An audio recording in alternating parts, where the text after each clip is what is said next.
let's talk about that Liverpool loss 1-0 to Bournemouth. We did talk about it earlier with Stevie Nicol, but specifically speaking, though, just quick thoughts on Liverpool here, Janusz, Michallik. What does that loss mean? Because after beating Manchester United 7-0, you would have thought that a certain level of momentum would have carried on. But no, they end up losing at Vitality Stadium. What is that going to do for Jurgen Klopp and his men in terms of trying to get a Champions League spot?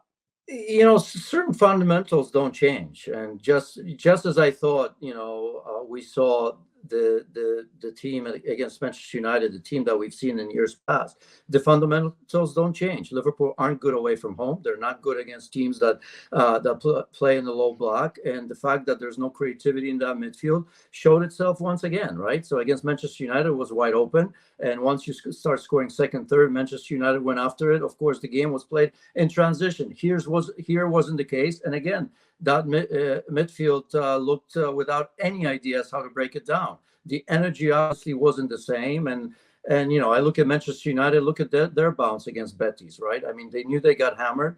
Bruno Fernandes came in for a lot of criticism.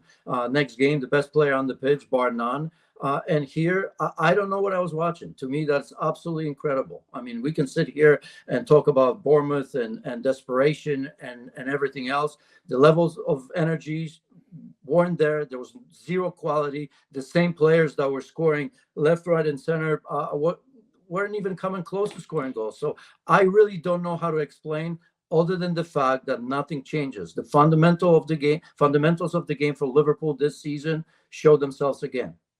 Yeah, and something that does change, though, is that Bournemouth's win meant that they left 20th spot and moved them all the way up to 16th. That was before all the other games were happening. And then the other results were Leeds United tied with Brighton 2-0. It was the Jack Harrison special. He assisted one, scored an own goal, and then scored an absolute belter in that one as well. And Everton with a very precious win at Goodison Park, thanks to Dwight McNeil. So let's talk about the relegation battle for a second. 9 teams, 12 between 20th, 6-point differential. At this moment, Southampton, Leeds, and West Ham, who play tomorrow against Aston Villa. Who is speaking to you, Janusz? Who is saying to themselves, I'm done. I'm leaving this Premier League? I think Southampton is one of them. I know you've done a great piece on ESPN.com, I think, in terms of relegation. So I'm sending everybody there in terms of who's playing where. Janusz, I'll Venmo you later, my friend. I know that Southampton's schedule is horrific.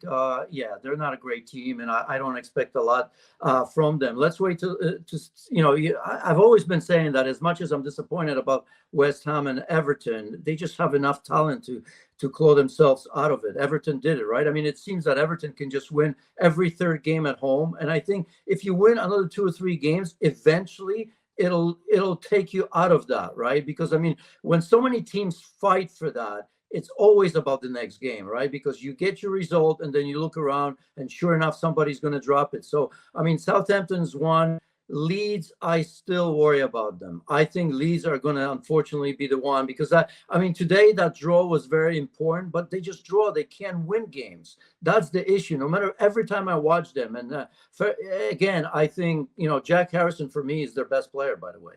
I've always thought that. I've always said it. The one that makes an impact, the ones that works the hardest, the one that never thinks that the game is lost, right? And I think Leicester City were after him in January. Leeds kept him, and I think they've done a great job to themselves in terms of keeping him, because for me, it's such an important player in that team. So those are the two. The third one, I can't tell you just yet. I don't have a good feeling about that because, as you've said and pointed out, I mean, there are so many teams that are still looking over their shoulder. Thanks so much for watching ESPN on YouTube. And for more sports highlights and analysis, be sure to download the ESPN app. And for premium content and live streaming, subscribe to ESPN Plus.